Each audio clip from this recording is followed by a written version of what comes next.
Jemaat dimohon untuk bangkit berdiri, kita akan bersama-sama memulai ibadah kita hari ini.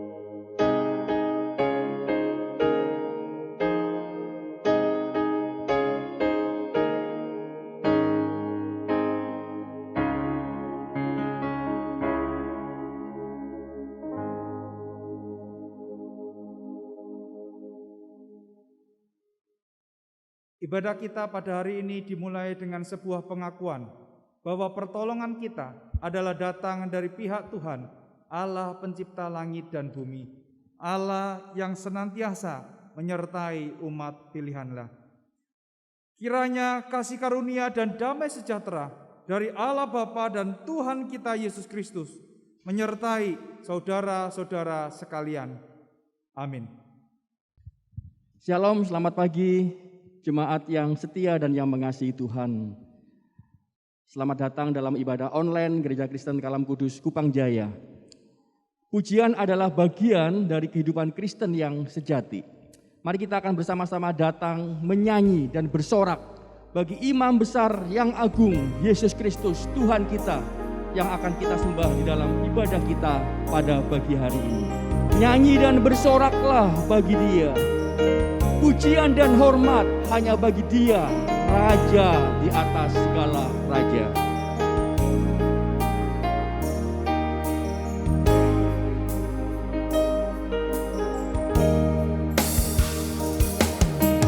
Nyanyi dan bersoraklah bagi Dia. Pujian hormat buah bagi Raja. Gunung tunduk, laut bergelora, mendengar namamu.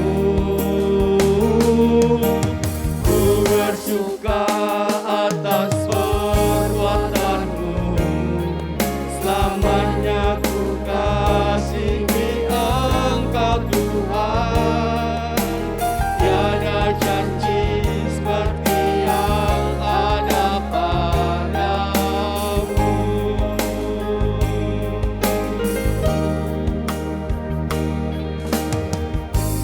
Yesusku, penyelamatku, tiada yang seperti Engkau. Setiap hari ku memuji keajaiban kasih-Mu.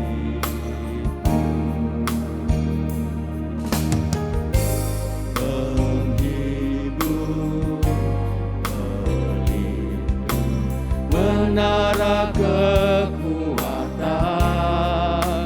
biarlah semua yang bernafas tak berhenti menyembah-Mu. Nyanyi dan bersoraklah bagi Dia. Pujian hormat kuasa bagi Raja. Gunung tunduk, laut bergelora, mendengar namamu. Ku bersuka atas perbuatanmu, selamanya ku kasih Engkau Tuhan. Tiada janji seperti yang ada padamu. Mari kita akan muliakan dan tinggikan Dia. Dimuliakan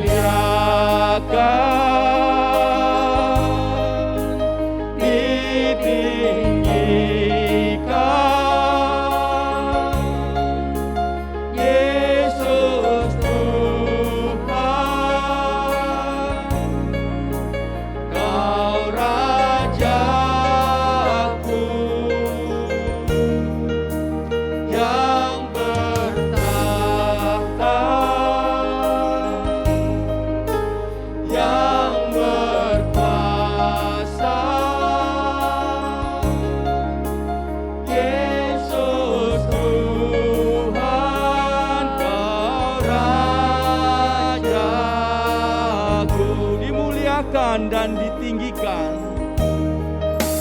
Dimuliakan,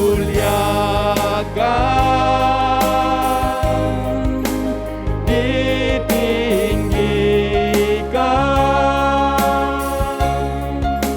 Yesus Tuhan, Kau Rajaku yang bertahta, yang berkuasa.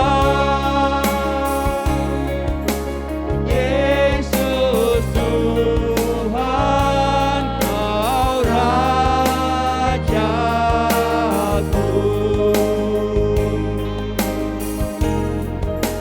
Yesus Tuhan, Kau Rajaku.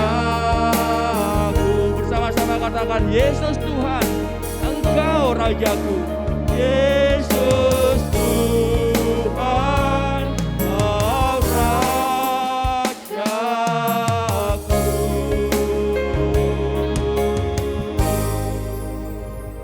Mari kita berdoa. Bapa di dalam surga, Engkaulah imam besar yang agung Tuhan, yaitu Yesus Kristus yang hadir bersama-sama dengan kami di dalam ibadah kami pada pagi hari ini. Kami sungguh mengucap syukur kepada Engkau Allah yang kudus, yang telah memanggil kami menghadap Tuhan untuk beribadah pada hari ini. Tuhan, kami senantiasa bersyukur hanya kepada Engkau Tuhan yang memelihara hidup kami. Terima kasih ya Tuhan atas panggilan-Mu. Terima kasih atas kemurahan Tuhan di dalam hidup kami. Kiranya Engkau sendiri yang akan memberkati Tuhan ibadah kami, agar di dalam ibadah kami pada pagi hari ini, di tempat tinggal kami masing-masing, kami boleh menyembah Allah di dalam roh dan kebenaran. Kami mengagungkan Tuhan, kami boleh melihat akan kemegahan Tuhan di dalam kehidupan kami. Terima kasih ya Tuhan, inilah persembahan hidup kami Tuhan, persembahan ibadah kami, yang kami persembahkan hanya di dalam nama Tuhan Yesus, Juru Selamat kami yang agung. Amin. Jemaat sekalian dipersilakan duduk. Jemaat yang terkasih, kita tidak akan membiarkan hati kita tercemar karena dosa. Kita akan merawat hati kita dengan mengatakan tidak kepada dosa. Mari kita akan bersama-sama datang kepada Tuhan dalam doa. Kita mohon pengampunan, kita mengakui dosa-dosa kita di hadapan Tuhan. Dan biarlah kita boleh hidup benar di hadapan Tuhan. Ku tahu Ia sediakan jalan bagiku. Ku tahu Ia sedia jalan bagiku.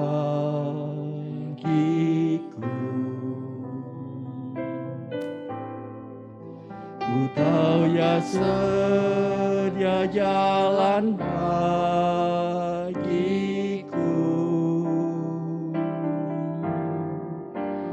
Ku pandang dan ku mohon, malam gelap jadi terang.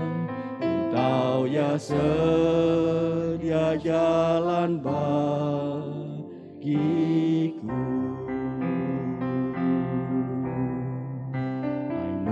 The Lord will make a way for me. I know the Lord will make a way for me. If I look to Him and pray, darkest night will turn to day. I know the Lord will make a way for me. I know the Lord will make a way for me. I know the Lord will make a way for me. I know the Lord will make a way for me.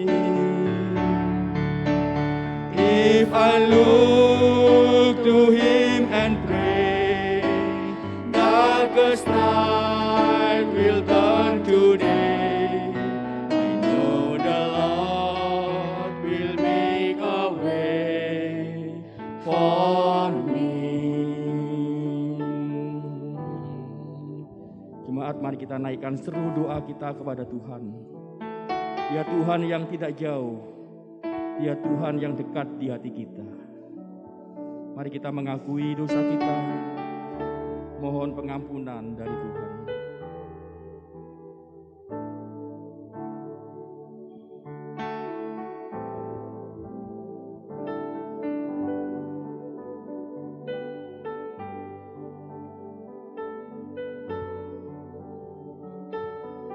Ya Tuhan, Engkau mendengarkan setiap doa dari anak-anak Tuhan yang ada di depan layar kacanya pada saat ini. Kami percaya Engkau mendengar, Engkau mengampuni dosa-dosa kami semua ya Tuhan. Terima kasih ya Tuhan untuk kebaikan-Mu dan kemurahan-Mu. Jemaat, mari kita bersama-sama berdiri. Kita tahu Tuhan buka jalan di dalam setiap persoalan kita dan kesulitan kita. I know the Lord will make a way for me. I know the Lord will make a way for me. I know the Lord will make a way for me. If I look to Him and pray, darkest night will turn to day. I know the Lord will make a way for me.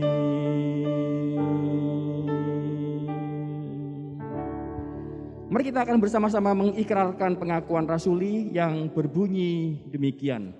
Aku percaya kepada Allah, Bapa yang Maha Kuasa, Khalik dan bumi, dan kepada Yesus Kristus, Anaknya yang tunggal Tuhan kita, yang dikandung dari Roh Kudus, lahir dari anak darah Maria, yang menderita sengsara di bawah pemerintahan Pontius Pilatus, disalibkan, mati dan dikuburkan, turun ke dalam kerajaan maut.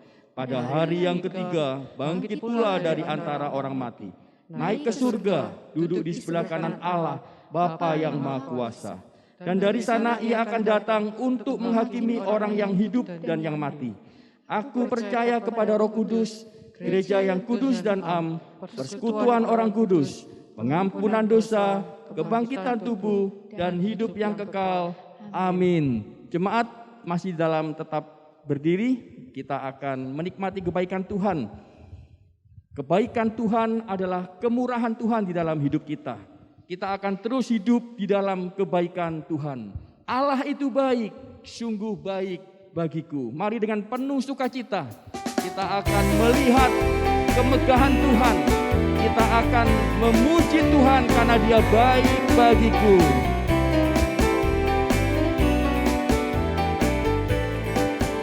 Allah itu baik. Allah itu baik. Sungguh baik bagiku, ditunjukkannya kasih setianya, yang menyediakan yang ku perlukan, menyatakan kebaikan, menyatakan kebaikan, menyatakan kebaikan padaku. Kasih setianya tak pernah berubah, dulu, sekarang, dan selamanya. Ajaiblah kuasa dalam namanya, Yesusku luar biasa. Jemaat yang di rumah memuji Tuhan. Allah itu baik. Sungguh baik bagiku, ditunjukkannya kasih setianya, Dia menyediakan yang ku perlukan, menyatakan kebaikan, menyatakan menyatakan kebaikannya kepada kita semua. Kebaikannya pada Kasih setianya tak pernah berubah. Kasih setianya tak pernah berubah, dulu, sekarang, dan selamanya.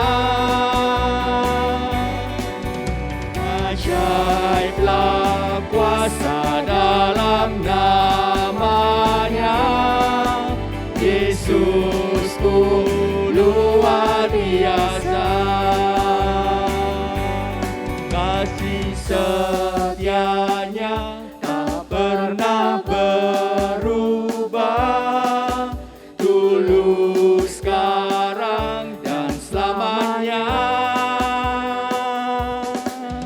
Ajaiblah kuasa dalam namanya, Yesusku luar biasa.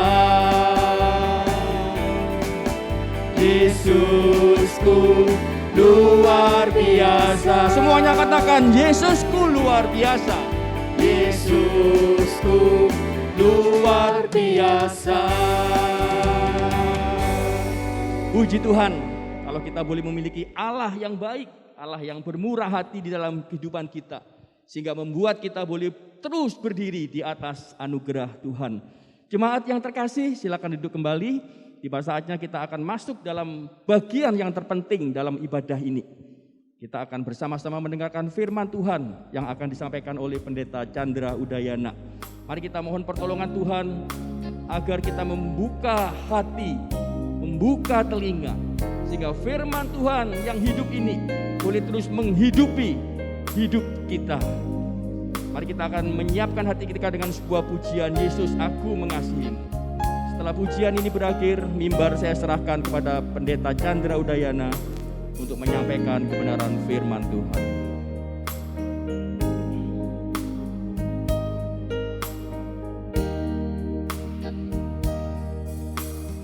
Yesus aku mengasihimu, bukan sekedar kata-kata.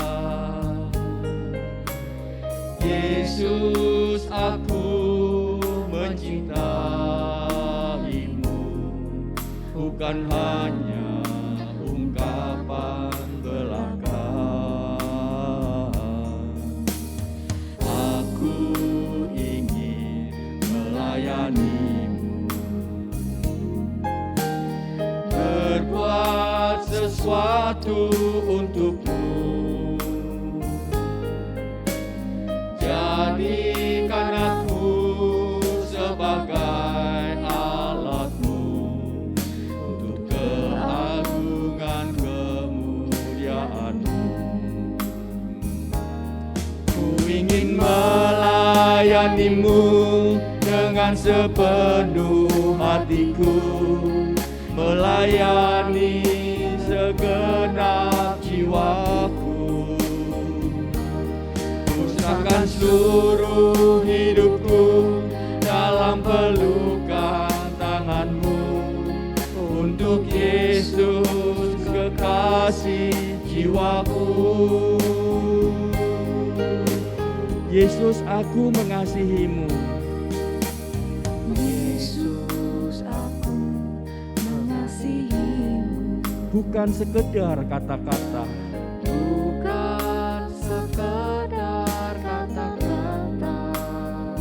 Yesus aku mencintai. Yesus aku mencintaimu,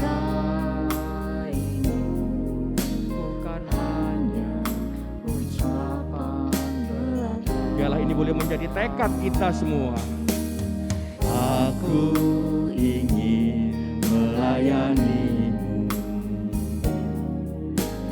berbuat sesuatu untukmu.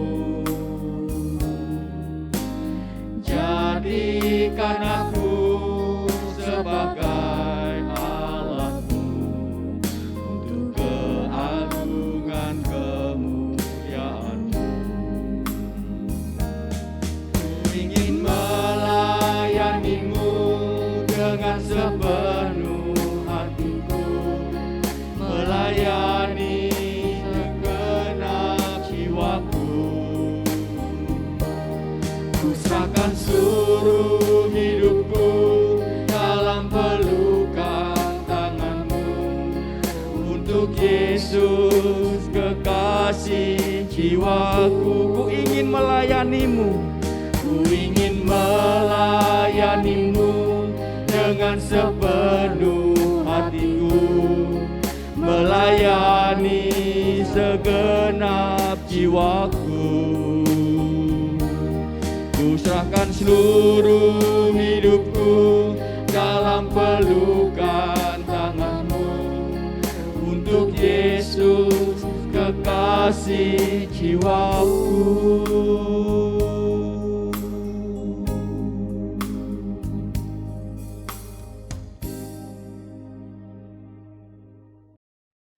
Shalom, jemaat yang dikasihi oleh Tuhan, kita bersyukur untuk anugerah dan penyertaan Tuhan di dalam kehidupan kita. Kita masih boleh diberikan kesempatan untuk menginjakkan kaki, untuk hidup bersama-sama dan memasuki minggu yang pertama di bulan yang ke-6 di tahun 2021 ini. Kita bersyukur untuk anugerah, pimpinan, dan penyertaan dari Tuhan. Terlebih lagi kita bersyukur jikalau Tuhan masih berbicara kepada kita secara pribadi melalui firman Tuhan yang akan kita baca dan kita renungkan bersama-sama. Mari sebelum kita membaca dan merenungkan firman Tuhan, kita berdoa terlebih dahulu. Mari kita bersatu di dalam doa. Bapa di dalam surga, saat ini kami bersyukur, kami boleh melihat bagaimana Tuhan yang tidak terlihat itu memimpin dan menyertai kami. Kami percaya ketika kami boleh memulai bulan yang ke-6 ini, itu semua karena pertolongan dan pemeliharaan dari Tuhan. Di tengah-tengah masa yang sulit, di tengah-tengah masa yang susah karena pandemi ini, kami boleh hidup sebagaimana kami ada, itu semua karena anugerah Tuhan. Tuhan, saat ini kami menyerahkan secara khusus ketika kami akan bersama-sama membaca dan merenungkan sebagian dari firman-Mu.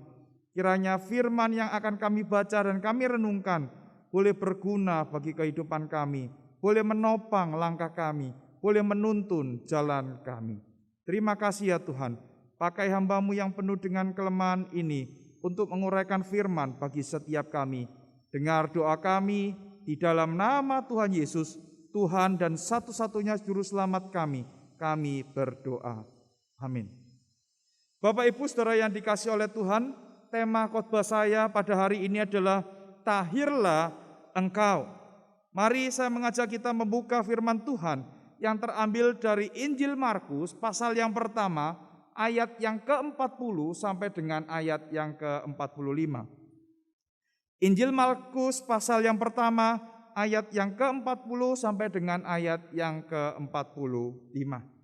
Jikalau Bapak Ibu sudah menemukan, Bapak Ibu bisa memperhatikan, saya akan membacanya bagi kita semua. Demikian bunyi firman Tuhan. Seorang yang sakit kusta datang kepada Yesus dan sambil berlutut di hadapannya, ia memohon bantuannya, katanya, "Kalau engkau mau, engkau dapat mentahirkan aku." Maka tergeraklah hatinya oleh belas kasihan. Lalu ia mengulurkan tangannya, menjamah orang itu dan berkata kepadanya, "Aku mau, jadilah engkau tahir." Seketika itu juga lenyaplah penyakit kusta orang itu, dan ia menjadi tahir. Segera ia menyuruh orang itu pergi dengan peringatan keras, "Ingatlah, janganlah engkau memberitahukan apa-apa tentang hal ini kepada siapapun, tetapi pergilah, perlihatkanlah dirimu kepada imam dan persembahkanlah untuk pentahiranmu persembahan yang diperintahkan oleh Musa sebagai bukti bagi mereka." Tetapi orang itu pergi memberitakan peristiwa itu dan menyebarkannya kemana-mana, sehingga Yesus tidak dapat lagi terang-terangan masuk ke dalam kota. Ia tinggal di luar tempat-tempat yang sepi. Namun orang terus juga datang kepadanya dari segala penjuru. Sampai demikian jauh pembacaan firman Tuhan. Selamat dan berbahagia bagi setiap kita yang membaca, merenungkan, bahkan yang melakukan firman Tuhan dalam kehidupan kita sehari-hari. Bapak Ibu, saudara yang dikasihi oleh Tuhan, mungkin Bapak Ibu pernah mendengar nama seorang pesulap yang hebat yang pernah ada di muka bumi ini. Pesulap itu bernama David Copperfield. Bapak Ibu yang dikasihi oleh Tuhan, David Copperfield adalah seorang legendaris, seorang pesulap yang terbaik, bahkan bukan hanya terbaik, dia terkenal di Amerika.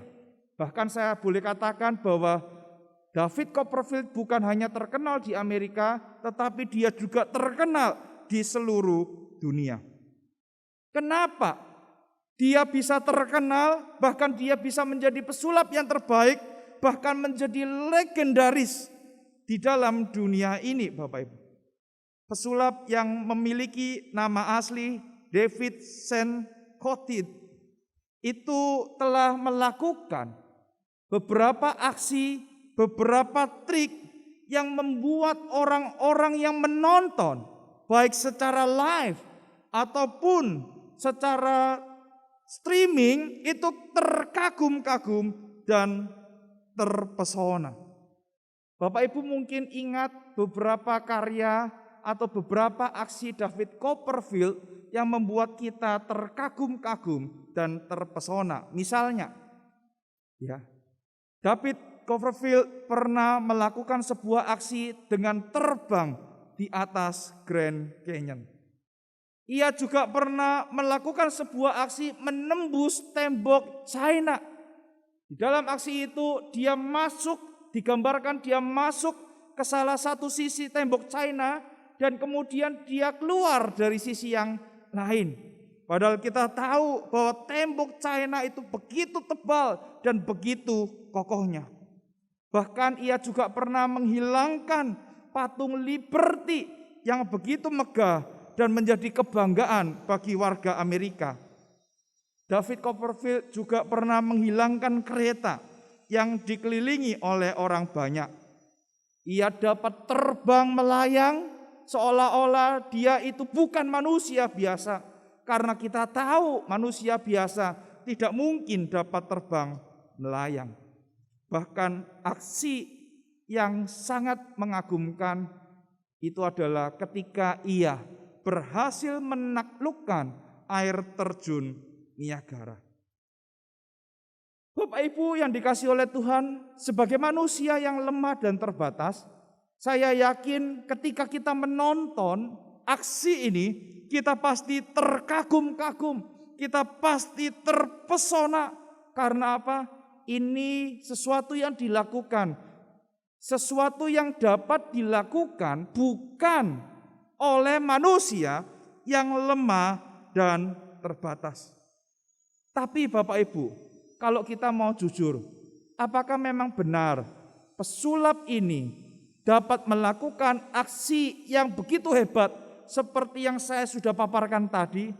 Ternyata ada trik yang dia pelajari demikian rupa sehingga dia dapat melakukannya dengan baik. Karena kita harus akui bahwa memang manusia adalah makhluk yang terbatas. Bapak Ibu yang dikasihi oleh Tuhan, berbeda dengan kisah pentahiran orang kusta yang kita baca di dalam bagian ini. Kisah penyembuhan ini membuat kita terkagum-kagum dan terpesona. Kenapa? Karena kita tahu bahwa kisah penyembuhan ini dilakukan oleh Allah. Kisah penyembuhan ini dilakukan oleh Yesus yang menjadi utusan Allah. Bapak Ibu yang dikasihi oleh Tuhan, kisah David Copperfield itu bukanlah sebuah kisah yang nyata. Aksi yang dilakukan oleh David Copperfield bukanlah sebuah aksi yang real, tetapi ketika itu dilakukan menghasilkan sebuah reaksi. Orang-orang yang menontonnya menjadi terkagum-kagum dan terpesona. Sementara itu, aksi atau kisah pentahiran yang dilakukan oleh Yesus adalah sebuah aksi yang nyata, adalah sebuah aksi yang real, yang dilakukan oleh Allah yang Maha Kuasa. Dan aksi ini seharusnya membuat kita takjub, kita terpesona, dan kita terkagum-kagum. Bapak Ibu, kalau kita melihat bagian ini, maka kita akan belajar dua hal. Yang pertama, saya akan menolong kita dengan menyampaikan sebuah pertanyaan. Apa itu Bapak Ibu yang pertama? Apa sih yang mendasari Yesus di dalam melakukan karyanya? Saya ulangi pertanyaannya. Apa sih yang mendasari Yesus untuk melakukan karyanya? Kita tahu di dalam kisah ini ya ada seorang yang sakit kusta dan disembuhkan. Apa yang mendasari Yesus mau untuk melakukan penyembuhan itu? Apa yang mendasari Yesus untuk mau mentahirkan orang yang sakit kusta itu? Bapak Ibu, jawabannya tidak lain dan tidak bukan adalah karena hati Yesus itu digerakkan oleh belas kasihan. Yesus digerakkan oleh belas kasihan sehingga dia mau untuk menyembuhkan orang yang menderita kusta ini. Bapak Ibu yang dikasihi oleh Tuhan, ketika kita menderita sebuah penyakit, saya yakin kita semua mengalami sebuah perasaan yang tidak menyenangkan. Mengalami sebuah penyakit, menderita sebuah penyakit adalah sesuatu yang tidak mengenakan. Apalagi kalau kita menderita sebuah penyakit yang menyebabkan kita tidak bisa berinteraksi dengan siapa-siapa. Bukankah pandemi ini menggambarkan situasi kita saat ini, Bapak Ibu? Kita ini tidak terkena penyakit, tetapi kita itu dibatasi interaksi kita dengan orang-orang di sekitar kita. Yang membuat kita merasa bosan, membuat kita merasa tidak nyaman, membuat kita merasa canggung, membuat kita merasa kapan ini segera berakhir. Bapak Ibu, ada sebuah penyakit di dalam Alkitab yang membuat penderita dari penyakit ini harus dikucilkan dari masyarakat, dikucilkan dari komunitasnya, bahkan ia tidak boleh beribadah kepada Tuhan. Penyakit ini adalah penyakit kusta. Penyakit kusta di zaman modern ini sedikit berbeda dengan penyakit kusta yang ada di dalam Alkitab. Kalau kita melihat di dalam catatan Alkitab, secara khusus di dalam Imamat pasal 13 sampai dengan 14, maka kita mendapati bahwa penyakit kusta adalah sebutan yang digunakan untuk menunjuk kepada sebuah penyakit kulit yang ditandai dengan adanya bengkak dan bintik-bintik yang dapat berwarna hijau atau merah pada kulit. Penyakit ini adalah penyakit yang menular, Bapak Ibu. Oleh karena itu, untuk menghindari penularan penyakit ini, orang yang menderita kusta harus dikucilkan dari komunitasnya dan dikucilkan dari masyarakat. Untuk memastikan bahwa ia memang benar-benar telah sembuh, maka seorang yang menderita kusta harus datang kepada seorang imam. Seorang imam akan memeriksa apakah memang benar seorang yang menderita kusta ini telah sembuh atau belum. Kalau seorang penderita kusta itu belum sembuh, maka imam itu menyatakan bahwa dia itu masih dalam kondisi yang najis. Bapak Ibu, kalau kita melihat di dalam Imamat pasal 13 ayat 45 sampai dengan ayat 46, maka kita akan mendapati bahwa ketika seorang penderita kusta dinyatakan najis oleh seorang imam, maka apa yang harus dilakukan oleh seorang yang menderita kusta itu? Seorang yang menderita kusta itu harus mencabik-cabik pakaiannya. Rambutnya harus dibiarkan terurai dan ia harus menutupi mukanya, berjalan keliling di seluruh kota sambil meneriakkan kata najis, najis. Kalau di dalam bahasa Inggris itu disebut unclean, unclean. Oleh karena itu Bapak Ibu, menjadi orang seperti ini tidak enak bukan? Sama seperti orang terkena virus corona COVID, betul ya? Tidak bisa berelasi dengan siapapun. Kita harus terisolasi, kita harus dikucilkan, kita harus berada di ruang isolasi tertentu sehingga kita tidak bisa bertemu dengan orang-orang yang kita kasih. Oleh karena itu Bapak Ibu, orang yang menderita sakit kusta ini mengalami keterpisahan dengan sesama dan dengan Tuhan. Ya. Ketika seorang yang menderita kusta ini disentuh oleh seseorang yang tidak menderita kusta, maka orang yang tidak menderita kusta ini juga menjadi najis. Kenapa dia najis? Karena dia telah menyentuh penderita kusta ini. Bahkan dikatakan demikian, seseorang yang menderita kusta apabila ia berdiri di bawah sebuah pohon, setelah itu dia lewat, dan apabila orang yang tidak menderita kusta itu melewati pohon yang diberdiri menjadi tempat berdiri orang yang menderita kusta itu.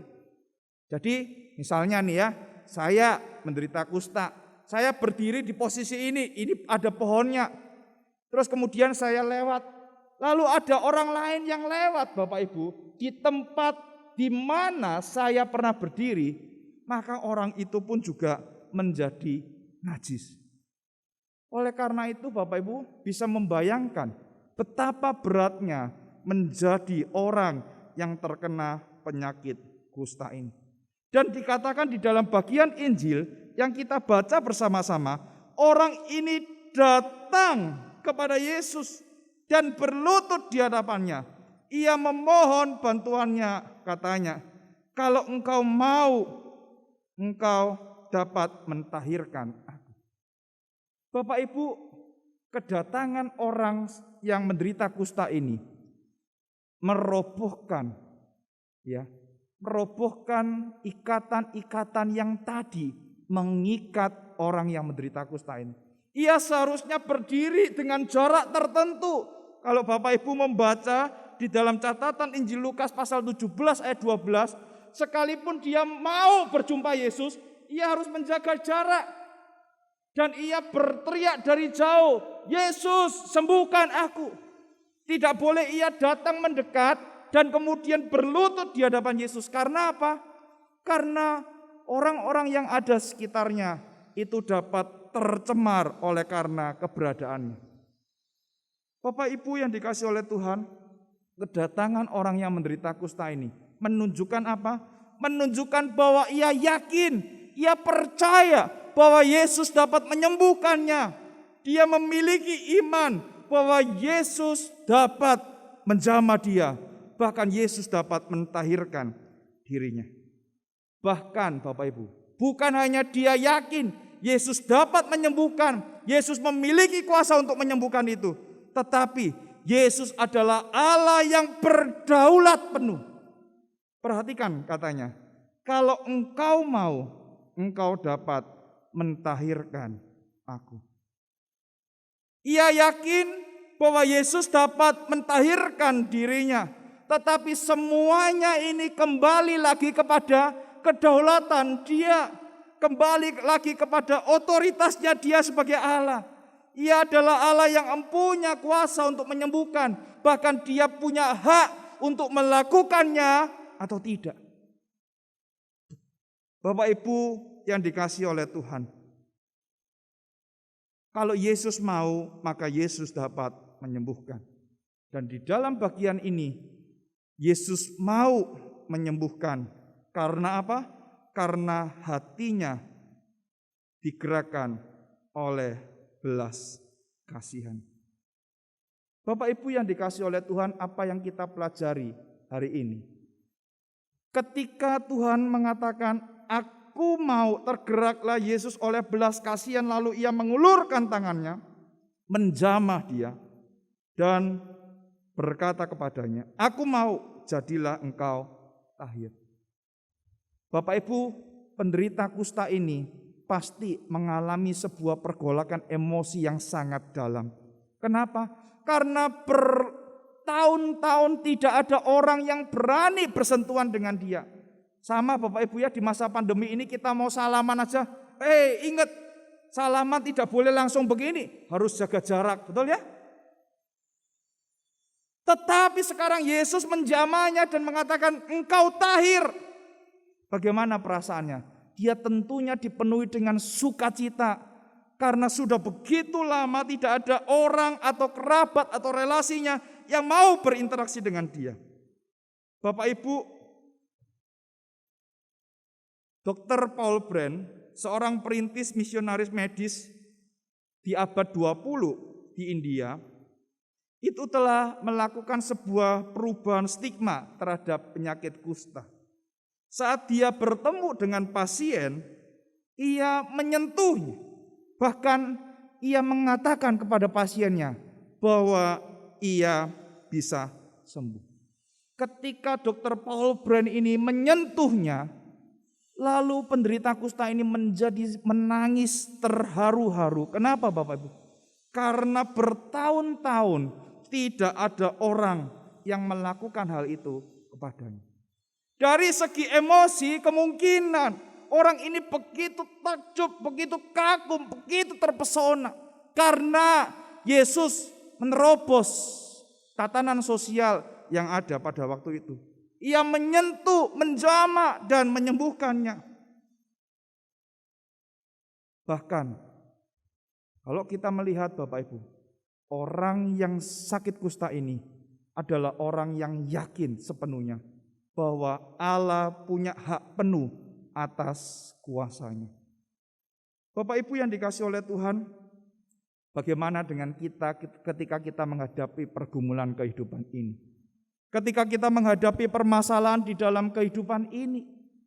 Ketika kita menghadapi sakit penyakit, kita berdoa, kita memohon pertolongan dari Tuhan. Kita yakin bahwa Allah dapat menyembuhkan kita. Tetapi keyakinan yang kedua yang harus kita miliki adalah bahwa Allah juga adalah Allah yang berdaulat. Allah adalah Allah yang berotoritas penuh. Jadi Bapak Ibu, mohon maaf. Jangan kita yang berusaha menggantikan Allah. Kita yang menjadi Allah untuk menentukan, Tuhan aku mau ini, aku mau ini. Aku harus mendapatkan ini, aku harus mendapatkan ini. Tidak Bapak Ibu. Karena kita harus tahu otoritas itu berada di tangan Allah. Ketika kita yakin dengan kondisi seperti ini, ketika kita yakin akan kemahakuasaan dan kedaulatan Allah, maka apa yang kita dapat lakukan di dalam kehidupan kita? Kita dapat menjalani hidup ini dengan bersandar penuh kepada Dia. Kita tidak perlu ragu lagi bahwa segala sesuatu yang terjadi di dalam kehidupan kita tidak akan terjadi tanpa izin dan kedaulatan Allah. Tanpa izin yang di luar dari kedaulatan Allah. Semua itu terjadi di dalam kuasa dan kontrolnya.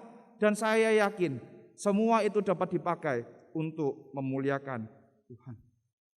Yakin akan kemahakuasaan Allah itu baik, tetapi jangan dipisahkan keyakinan itu dari kedaulatan Allah dan otoritas Allah di dalam kehidupan kita. Mari kita bertekun di dalam doa. Kalau ada pergumulan yang sangat menekan kehidupan kita, mari kita datang di hadapannya. Mari kita menaikkan pergumulan kita di hadapannya. Dengan penuh keyakinan bahwa Ia Allah yang Maha Kuasa. Dan Ia Allah yang berdaulat penuh. Dan kalau memang waktunya sudah tiba, kita akan mendapatkan pertolongan itu. Bapak Ibu yang dikasihi oleh Tuhan, maukah kita seperti orang yang sakit kusta itu? Biarlah di masa-masa pandemi ini kita boleh memiliki sikap yang benar. Yang kedua Bapak Ibu, yang terakhir. Setelah kita mengalami karya Allah, setelah kita mengalami karya Tuhan di dalam kehidupan kita, apa yang seharusnya menjadi respon kita kepada Allah? Tidak lain dan tidak bukan adalah kita hidup di dalam ketaatan kepada Allah. Bapak Ibu Saudara yang dikasih oleh Tuhan, setelah Yesus menyentuh orang kusta itu dan orang kusta itu menjadi tahir, Yesus memperingatkan orang ini dengan keras. Katanya apa? Yang pertama, janganlah memberitahukan kepada siapapun apa yang telah dialaminya. Bapak Ibu, kalau kita membaca 2 perikop yang sebelumnya, di dalam perikop Yesus menyembuhkan ibu mertua Petrus dan orang-orang lain, di sana dikatakan apa? Yesus juga berkata kepada setan, ia tidak memperbolehkan setan-setan itu berbicara, sebab mereka mengenal dia. Loh, bukankah baik ya kalau orang itu tahu kita dan kita itu menjadi terkenal sehingga orang banyak datang kepada kita? Bapak Ibu, ternyata ada tujuan Yesus untuk melarang orang ini tahu siapa Yesus. Kenapa Bapak Ibu? Karena Yesus misinya ke dalam dunia ini bukan untuk mempamerkan mukjizat-mukjizat, bukan untuk mengobral mukjizat-mukjizat, bukan. Tetapi tujuan utamanya adalah memberitakan Injil Kerajaan Allah, bahwa Ia datang untuk menyelamatkan setiap umat manusia yang berdosa, yang menanggung murka Allah dengan naik ke atas kayu salib, dengan mati di atas kayu salib. Jadi Bapak Ibu, mukjizat itu cuma tanda yang membawa kita mengerti berita Injil yang disampaikan oleh Yesus. Mukjizat itu bukanlah berita utama yang menjadi pegangan kita, yang menjadi andalan kita satu-satunya, bukan. Tetapi Injil itulah bahwa Yesus datang ke dunia untuk menebus dosa umat-umat pilihannya dengan mati di atas kayu salib. Kemudian Ia mati, Ia dikuburkan, dan Ia dibangkitkan, dan Ia naik pada hari yang ketiga. Dia bangkit pada hari yang ketiga, dan Dia naik ke surga, dan Roh Kudus itu akan dicurahkan kepada setiap kita. Bapak Ibu yang dikasih oleh Tuhan, apa akibatnya kalau seandainya Yesus itu diketahui orang banyak? Tentu saja pemberitaan Injil itu menjadi terhambat. Karena apa? Karena mayoritas orang pada waktu itu menginginkan berkatnya daripada berita Injil yang disampaikan oleh Yesus.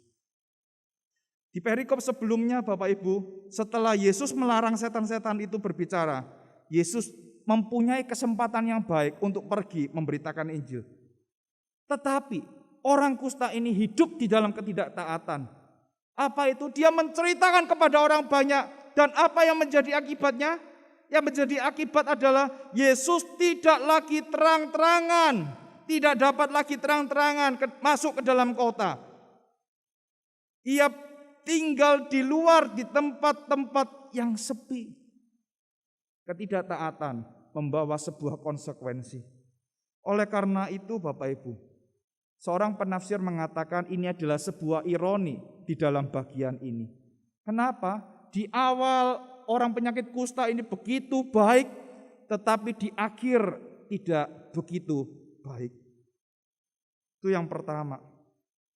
Jangan memberitahu siapapun tentang apa yang telah dialaminya kepada orang lain. Yang kedua, Yesus meminta juga orang itu pergi kepada imam untuk menyatakan ketahirannya. Kita tidak tahu apakah orang itu pergi atau tidak Bapak Ibu ya. Karena ketahiran itu hanya dapat diberikan oleh imam seperti yang dicatat di dalam Imamat 13 sampai dengan Imamat pasal yang ke-14. Yesus tetap menghormati hukum Musa sekalipun ia membawa pembeda di dalam pelayanannya. Yesus ingin menegaskan bahwa ia tidak mengubah hukum itu. Dia datang untuk melengkapi hukum itu. Bapak Ibu Saudara yang dikasih oleh Tuhan, ketika kita telah mengalami karya Yesus, sudahkah kita memiliki ketaatan di dalam kehidupan kita? Mohon maaf Bapak Ibu ya, kita ini seringkali orang yang cuma pinternya membuat janji. Oh, kok bisa begitu Pak? Iya. Kenapa? Ketika kita mengalami sesuatu, kita janji bertobat kepada Tuhan, kita janji untuk tidak mengulangi lagi perbuatan kita janji untuk hidup benar melayani Tuhan. Tetapi setelah Tuhan menyatakan karyanya, apakah kita memenuhi janji kita di hadapan Tuhan? Ternyata ya juga belum, Bapak Ibu ya. Bahkan terkadang kita di akhir tahun itu membuktikan bahwa kita itu memiliki banyak salah, banyak keluputan terhadap janji-janji yang telah kita buat di hadapan Tuhan. Kenapa kita bisa luput? Karena kita tidak taat kepada Allah. Bapak Ibu Saudara yang dikasihi oleh Tuhan, karya Allah menuntut ketaatan kita. Karya Allah menuntut respon yang baik dari hidup kita. Supaya kita semakin setia kepada Allah. Supaya kita semakin mengikut Allah dengan baik. Bapak Ibu, saya akan tutup dengan sebuah sinopsis singkat dari sebuah film. Bapak Ibu, ada sebuah film yang berjudul Just Mercy. Film ini mengisahkan ada seorang warga kulit hitam yang ditangkap karena ia dituduh melakukan pembunuhan seorang kulit putih. Korban dari pembunuhan itu adalah seorang wanita yang masih muda, berusia 18 tahun. Tetapi Bapak Ibu, yang menjadi kejanggalan di dalam kasus ini adalah bahwa tidak didapatkan bukti yang kuat bahwa orang kulit hitam ini melakukan sebuah kejahatan. Akhirnya ia harus mendekam di sebuah tahanan, terus kemudian ia harus menantikan waktu kapan ia dieksekusi mati. Dieksekusi mati dengan hukuman kursi listrik. Dan di dalam upaya itu menunggu eksekusi itu, pengacaranya melihat bahwa ada peluang dia dibebaskan. Tetapi orang ini mengatakan, sudahlah, tidak mungkin kamu bisa.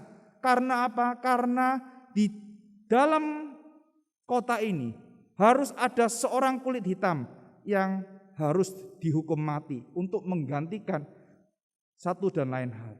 Dan akhirnya Bapak Ibu pengacara ini mohon diberikan kesempatan untuk menyelidiki ulang, untuk menguji lagi bukti-buktinya. Dan memang benar Bapak Ibu, buktinya adalah didapati bahwa saksi yang memberatkan itu memberikan kesaksian palsu. Bapak Ibu, film ini adalah sebuah film yang nyata. Ketika kita telah mengalami karya penebusan dari Allah, seharusnya kita hidup di dalam ketaatan. Ketika orang ini bebas Bapak Ibu, orang ini tidak lagi hidupnya aneh-aneh. Ya memang benar dia tidak aneh-aneh.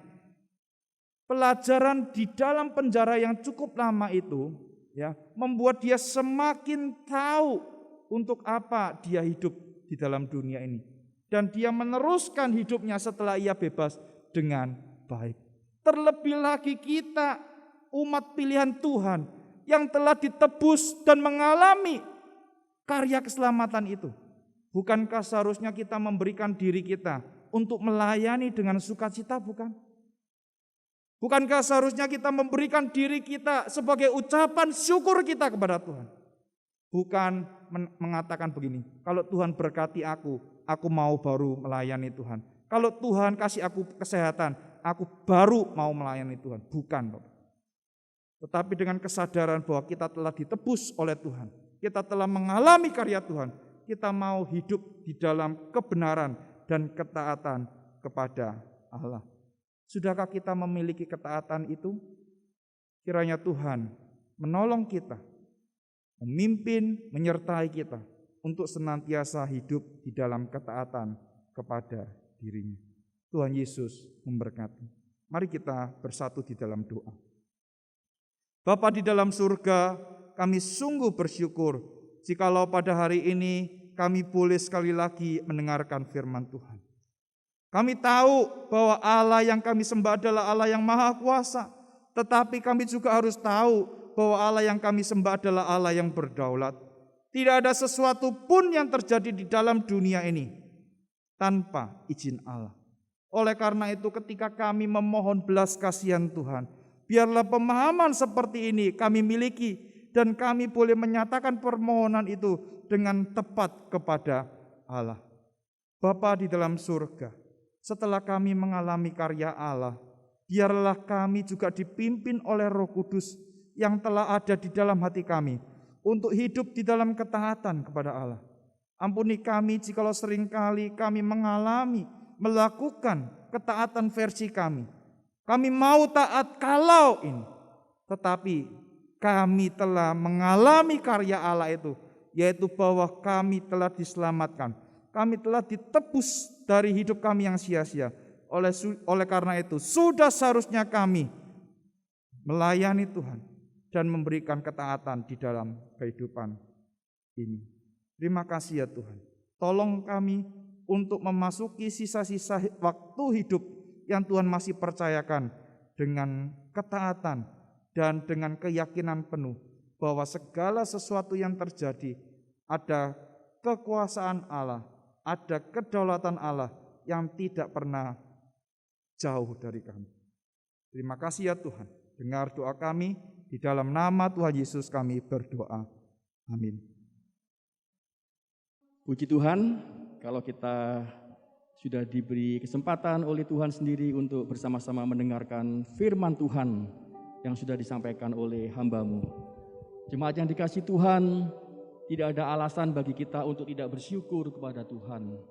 Kehidupan kita ada itu hanya karena kemurahan Tuhan. Marilah kita terus bersyukur kepada Tuhan untuk setiap hal, untuk setiap kejadian yang Tuhan izinkan terjadi di dalam kehidupan kita. Dan biarlah firman Tuhan yang hidup ini semakin menghidupi hidup kita untuk hidup benar di hadapan Tuhan. Mari kita akan bersama-sama memberikan persembahan kita dari tempat tinggal kita masing-masing. Kita bisa mentransfer dengan cara yang sudah nanti akan ditayangkan di dalam layar kaca kita setelah ibadah online ini berakhir. Ataupun kita mengumpulkannya di rumah dan kita bisa memberikannya pada saat kita berkesempatan untuk datang ke gereja. Syukur padamu ya Allah atas segala rahmat-Mu. Syukur atas kecukupan dari kasih-Mu penuh. Syukur padamu ya Allah atas segala rahmat-Mu. Syukur atas kecukupan dari kasih-Mu penuh. Syukur atas pekerjaan walau tubuh pun lemah. Syukur atas kasih sayang dari sanak dan teman. Syukur atas bunga mawar harum indah tak terhenti. Syukur atas awan hitam dan mentari berseri. Syukur atas suka duka yang Kau beri tiap saat. Dan firman-Mu lah pelita agar kami tak sesat. Syukur atas keluarga penuh kasih yang mesra. Syukur atas perhimpunan yang memberi sejahtera. Syukur atas kekuatan kala duka dan kesal. Syukur atas pengharapan kini dan selamanya. Mari kita bersama-sama masuk dalam doa. Bapa, kami bersyukur kepada Tuhan untuk setiap peristiwa yang Tuhan izinkan terjadi di dalam kehidupan kami. Kami percaya Tuhan, Engkau hadir bersama-sama dengan kami, Engkau ada bersama dengan kami, baik ketika kami menghadapi kesulitan, Engkau memberi kekuatan. Ketika kami penuh dengan kelimpahan, Engkau mendorong kami untuk mendukung pekerjaan Tuhan melalui berkat-berkat-Mu itu. Bapa yang ada di dalam kerajaan surga, kami menyerahkan persembahan yang sudah dikumpulkan dari tempat tinggal kami masing-masing pada saat ini kepada Tuhan. Kami bersyukur untuk setiap berkat dan anugerah Tuhan yang sudah Tuhan berikan kepada kami semua. Tuhan, Engkau tahu hati kami Tuhan. Biarlah persembahan ini merupakan simbol daripada cinta kami kepada Tuhan. Dan persembahan yang sesungguhnya adalah hidup kami sendiri Tuhan. Tubuh kami persembahkan kepada Tuhan untuk Tuhan pakai di dalam pekerjaan Tuhan. Bapa yang ada di surga, kami juga berdoa Tuhan untuk jemaat kami semuanya yang sampai dengan saat ini kami satu sama dengan lain tidak dapat bertemu karena adanya pandemi. Bapa, kami menyerahkan setiap pergumulan para jemaat kami, baik mereka yang sedang sakit, baik mereka yang mengalami kesulitan ekonomi, baik mereka yang kehilangan pekerjaan karena pandemi, atau mereka yang memiliki persoalan-persoalan hidup yang tak terpecahkan. Biarlah kami terus bersandar kepada Tuhan. Kami terus mengingat akan kasih Tuhan dan akan penyertaan Tuhan yang tidak pernah meninggalkan kami. Tolonglah kami Tuhan di tengah-tengah ketidakberdayaan kami, supaya kami tidak sesat. Kami datang kepada Tuhan, diam di hadapan Tuhan, dan menyerahkan seluruh pergumulan hidup kami hanya kepada Tuhan. Kami percaya Tuhan, Kau akan menolong setiap kami dan jemaat-jemaat kami yang berseru dengan hati yang hancur, dengan hati yang jujur kepada Tuhan. Bapa yang ada di surga, kami juga berdoa Tuhan dan bersyukur untuk sekolah Kalam Kudus yang sudah Tuhan percayakan kepada kami untuk diolah. Tuhan, pakailah setiap yayasan, setiap guru-guru yang mendidik, setiap para murid yang ada maupun yang akan datang yang setelah mendaftar di sekolah kami. Biarlah melalui sekolah Kalam Kudus ini Tuhan, nama Tuhan boleh semakin dipermuliakan. Nama Tuhan boleh semakin dimegahkan melalui pelayanan pendidikan ini ya Tuhan. Dan melalui sekolah ini Tuhan, boleh menjadi berkat bagi orang-orang yang ada di sekeliling kami. Bapa yang ada di surga, kami juga berdoa Tuhan mengingat akan bangsa dan negara kami. Kami menyerahkannya kepada Tuhan. Kami berdoa untuk para pemimpin tertinggi negara kami. Kami berdoa untuk semua masyarakat kami Tuhan, baik mereka yang percaya mengenal Engkau maupun mereka bahkan yang menghujat mereka. Berkatilah mereka Tuhan, kasihanilah mereka. Biarlah negara ini boleh dipimpin dengan jujur, dengan adil untuk kepentingan bersama rakyat kami. Kiranya Engkau sendiri ya Tuhan sebagai pemimpin kami yang tertinggi boleh terus memberkati aparatur negara kami. Terima kasih ya Tuhan, inilah doa kami ya Tuhan yang sudah kami naikkan di hadapan Tuhan, Juru Selamat kami yang agung, Yesus Kristus. Amin. Jemaat yang dikasihi Tuhan, mari kita akan bersama-sama mengakhiri ibadah kita pada pagi hari ini. Saya undang jemaat bangkit berdiri. Marilah kita mengembalikan segala hormat dan kemuliaan hanya kepada Tuhan yang layak untuk menerima kemuliaan tersebut. Doksologi, setelah itu doa berkat disampaikan oleh Pendeta Chandra Udayana.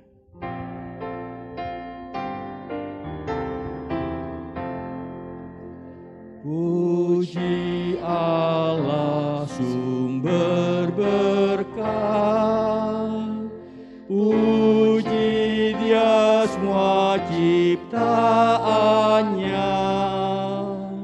puji Dia para malaikat, Bapa, Putra dan Roh Kudus.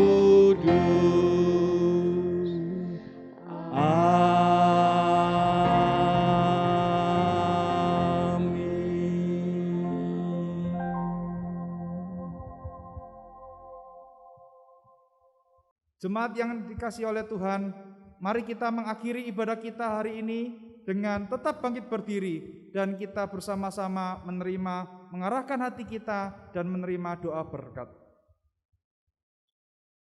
Kiranya anugerah yang berlimpah-limpah daripada Kristus Yesus Tuhan kita, kasih yang sempurna, kasih yang tidak pernah berubah dari Allah Bapa kita, pimpinan, penyertaan, perlindungan dan kuasa rohani yang melimpah-limpah dari Allah Roh Kudus menyertai hidupmu saudara-saudaraku mulai dari sekarang sampai selama-lamanya. Amin.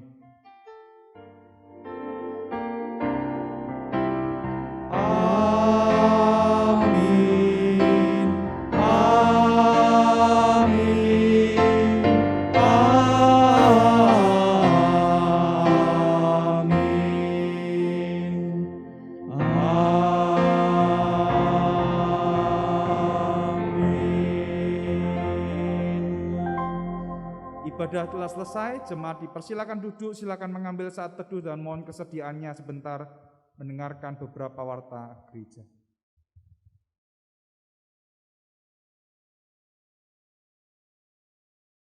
Shalom jemaat yang dikasihi oleh Tuhan.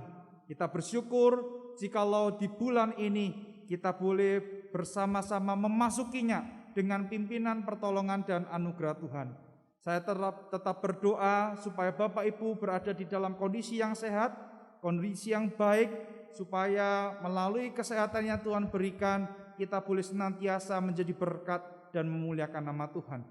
Bapak Ibu saudara yang dikasihi oleh Tuhan, kita juga bersyukur karena kita mendapatkan beberapa persembahan barang dari Gereja Kristen Kalam Kudus Pos Pelayanan Siwalengkerto. Ada drum elektrik, ada speaker, ada mic dan lain sebagainya. Dan biarlah ini boleh dipakai untuk pengembangan kerajaan Tuhan di Gereja Kristen Kalam Kudus Kupang Jaya. Ayo anak-anak muda yang mau latihan musik, yang mau belajar drum, alat musiknya sudah tersedia. Mari, jangan lagi beralasan, oh alat musiknya tidak ada. Sekarang sudah tersedia, kalau saudara-saudara mau latihan satu hari satu orang untuk menjaga kesehatan dan protokol kesehatan, silakan hubungi saya atau Pendeta Julius. Bapak Ibu, terima kasih untuk dukungan Bapak Ibu selama ini. Terima kasih untuk pelayanan dari Bapak Ibu yang melayani hari ini. Kiranya Tuhan yang terus memberkati segala jerih lelah kita dan boleh mendatangkan hormat dan kemuliaan bagi nama Tuhan. Ini saja pengumuman hari ini. Selamat hari Minggu dan Tuhan Yesus memberkati.